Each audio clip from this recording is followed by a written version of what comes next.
Hatta 51. bölge gibi oraya giriş çıkışın yasaklanması lazım. Flütü adamın beline doğru hızlıca vurdum. Biz çığlık ata ata kaçtık. Tavayla vuruş moduna geçtim. Sen her kimsen çık bu evden. Seni fark ettim diye bağırdım. Bence böyle durumlar için Alo Paranormal hattı kurulmalı. Annemler de gördü ve birkaç hafta sonra o evden taşındık. Helal olsun sana be Açelya. Abinden daha cesurmuşsun. Masamda Celal Kuloğlu Sizden Gelenler izliyordum. Hiç düşünmeden pencereden atladık ve koşarak eve gittik. Buradan canavarlara seslenmek istiyorum. Bizi bir salın ya.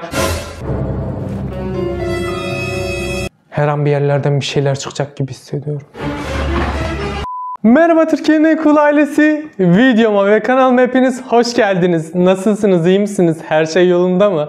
Sizden Gelenler serisini sevdiğinizi çok iyi biliyorum. Bu yüzden bugün Sizden Gelenler serimizin 3. bölümünü çekeceğiz. Serimizin ilk bölümü 62.000 izlenmişti. İkinci bölümü 22.000 izlenmişti. Dedim o zaman 3. bölümü neden hemen çekmiyoruz? Bu seride başınıza gelen komik, korkunç paranormal olayları sizinle birlikte okuyorum. Siz de başınıza gelen değişik, garip paranormal olayları aşağıya Sizden Gelenler hashtag ile yorumlara yazın. Bir sonraki bölümde sizin yorumlarınızı okuyayım. Bu arada her geçen gün büyüyen ailemize siz de katılmak için kanalıma abone olun ve Türkiye'nin en cool ailesine siz de katılın. Ayrıca beni Instagram'dan takip edebilirsiniz. Instagram adresim celalkuloğlu42. Bakalım bu bölümde kimlerin başına neler gelmiş. Hadi başlayalım. Evet, ilk gelen yorumla başlıyoruz. Star Carol. Arkadaşımla iddiaya girmiştik. Ben ve 2 arkadaşım kaybetmişti. Sonra diğerlerinin bize verdiği ceza da binanın bahçesinde yarım saat kalmak olmuştu. Geceleri orası çok korkunç oluyordu. İnsanların üzerine bir huzursuzluk çöküyordu. Biz de gece oraya girdik. Diğerleri de demir kapıyı kapattı ve çok zor açılıyordu. Sohbet ediyorduk ve bahçenin arka tarafından bir ses duyduk. Hemen demir kapıyı açmaya çalıştık ve arkamı döndüğümde bizden biraz uzakta beyazımsı bir şey bize bakıyordu. Ağlamaya başladım ve kapıyı zar zor açıp kaçtık. O günden sonra bir daha binanın bahçesine girmeye cesaret edemiyoruz. Bence sizin binanın oraya karantinaya almaları lazım. Hatta 51. bölge gibi oraya giriş çıkışın yasaklanması lazım. Hatta sen ne yap biliyor musun? Bana oranın bir konumunu at. Gelip paranormal olaylar videosu çekeyim orada. Tabii efendim. Efe. Bir gece evde yalnızdım. Annemle kardeşim 3 gün evde yoklardı. Teyzemlere Zonguldak'a gitmişlerdi. Ben gitmek istemeyip evde kalmıştım. Babam da 2 günlüğüne babaannemin yanına Karabük'e gitmişti. Ben oraya gitmek istememiştim. Yatağa girmiş telefonla oynuyordum ve uyuyakaldım. Mutfaktan gelen garip sesler nedeniyle gözlerimi açtım ve anın gerginliğiyle elime flüt aldım. Işığı açmak istedim ama nafile. Elektrikler kesilmişti. Fener aradım ama bulamadım. Garip sesler hala geliyordu. Tir tir titriyordum. Fakat yapacak bir şey yoktu. Bir masa lambası buldum ve mutfağa doğru ilerledim. Sesler hala geliyordu. Bir elimde flüt, bir elimde de masa lambası vardı. İlerliyordum. Korkudan betim benzim akmıştı. Garip bir şekilde mutfağın ışığı yanıyordu ve mutfakta biri vardı. Ben de korkunun ecele faydası yok deyip mutfağa koştum. Flütü adamın beline doğru hızlıca vurdum. Adam gece saat 2:30 olduğu için sessiz bir şekilde bağırdı. O sesten babamın olduğunu anladım. Karabük'ten erken dönmüş, kettle bozulmuş, tamir etmeye çalışıyormuş. Gelen garip seslerin sebebi de buymuş. Çocuk odasının ışığının yanmamasının sebebi ise elektriğin kesilmesi değil, ampulün patlamasıymış. O günden sonra her şeyin mantıklı bir sebebi olduğunu anladım. Babana buradan geçmiş olsun dileklerimi iletiyorum. Yani mutfaktan gelen seslerden karşına canavar çıkacak hali yoktu ya, en fazla hırsız çıkardı. Keşke babana flütle vurmadan önce kim var orada deseydin. Ben asıl orada babanın sana verdiği tepkiyi merak ettim. Tuana. Bir gün herkes uyurken kimse odasından çıkmamıştı ve salondan koşma sesleri geliyordu. Ve gidip baktığımda kimse yoktu. Acaba komşulardan gelen bir sesi duymuş olabilir misin? Yani sonuçta gece yarısı görünmeyen varlıkların sizin salonda koşu yarışı yapacak hali yok değil mi? Saray Sengül. Paranormal hikayem var. Bir gün arkadaşlarımla oynarken Bodrum'a inelim mi dedim. Arkadaşlarım kabul etti. Biz inerken beyaz oval bir ayak merdivene bastı. Biz çığlık ata ata kaçtık. O şey neydi hiç bilmiyorduk. Kaçmadan önce keşke o şeyin fotoğrafını çekseydiniz. Acaba o şey neydi, ben de çok merak ettim. Böyle paranormal olayların başınıza gelebileceğinizi düşündüğünüzde açın kamerayı, videosunu çekin. Hatta o videoyu da bana gönderin. Sizden gelen paranormal videolar serisi yapalım. Serap. Annem kardeşimle komşuya gittiler. Gitmeden önce de gece 4'e kadar gelmeyeceklerini söylediler. Babam yurt dışındaydı. Ben de bir şeyler yemek için mutfağa gittim. Mutfakta çekmecenin açık olduğunu fark ettim. Annem komşuya gitmeden önce açık unuttuğunu düşünüp çekmeceyi kapattım. Sonra odama gidip ödevlerimi yaptım. Biraz ders çalıştım ve müzik dinledim. Sonra kitaplarımı kapattım. Susamıştım. Su içmek için mutfağa gittiğimde aynı çekmecenin tekrar açık olduğunu fark ettim. Azıcık korkmuştum. Tekrar kapatıp lavaboya geçtim. Lavabodan çıktıktan sonra tekrar odama geldim. Odama geldim, bir de ne göreyim? Kitaplarımın hepsi açılmıştı. Sonra odamda başka bir şey daha fark ettim. Kıyafetlerimin hepsi dolabımdan çıkarılmış ve buruşmuştu. Hepsini katlayıp dolabıma bıraktım. Sonra oturma odasından televizyon sesi geldi. Oturma odasına gittim ve televizyonun açık olduğunu gördüm. Bir şeyler oluyordu evde. Hemen mutfağı kontrol ettim. Mutfaktan bir tava aldım ve salona doğru yavaş adımlarla ilerlemeye başladım.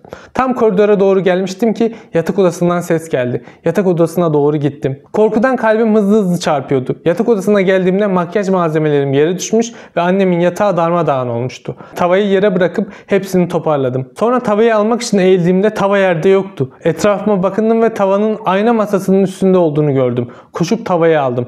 O sırada bir soluk sesi duydum. Arkama baktığımda kimse yoktu. Tavayla vuruş moduna geçtim. Soluk sesi yok olmuştu. Hemen bütün pencereleri açtım. Sonra banyoyu kontrol ettim. Duşakabinin kapısı ve çeşme açılmıştı. Hepsini kapattım. Tam banyodan çıkacakken çamaşır makinesi çalıştı. Tekrar kapattım. Banyonun kapısından çıkarken o soluk sesini tekrar duydum. Hemen banyodan uzaklaştım. Sen her kimsen çık bu evden. Seni fark ettim diye bağırdım. Kanepede oturup yarım saat bekledim. Yarım saat bekledikten sonra hiçbir hareketlilik olmadı. Bütün pencereleri kapattım ve baktım ki saat 3:30 olmuş.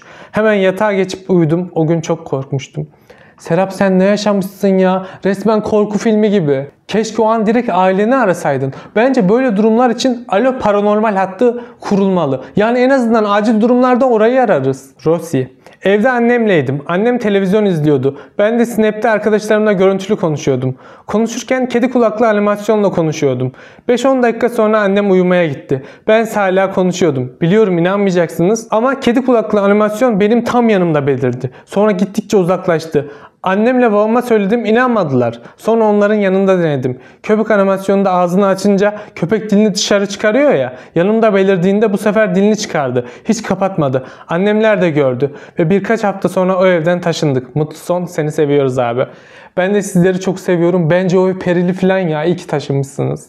Abi bu da benden olsun. Bir gün annem misafirliğe gitmişti. Evde abimle tektik. Abim 15, ben 12 yaşındayım.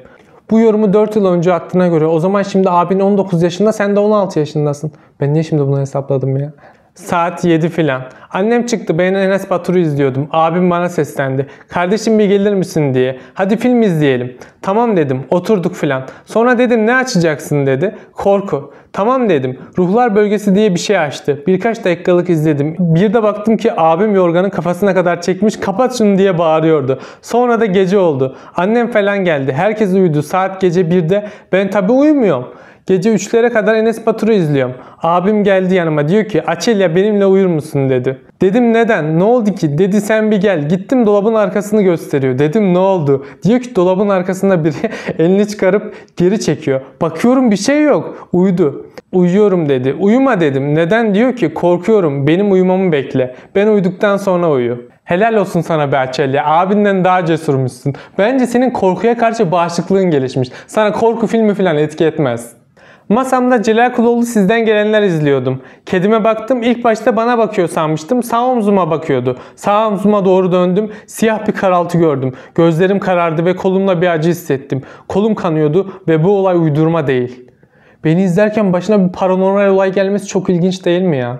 Bizim okulumuzun yanında bir ev vardı. Ev çok gizemliydi. Yaklaşık 1 ya da 2 yıl önce bir adam satın almış. Evi satın alan adamı hiç görmedim. Sanki 7 milyar insanın içinde yok gibiydi. Bir gün yan sınıftaki Ayşe, Mert, Fatma ile iddiaya girdik. Gece saat 2 gibi o eve girdik. İlk dakikalarda hiçbir şey olmuyordu. Tam girmeye karar vermişken bir çığlık sesi geldi. Ardından kapı tıklama sesi.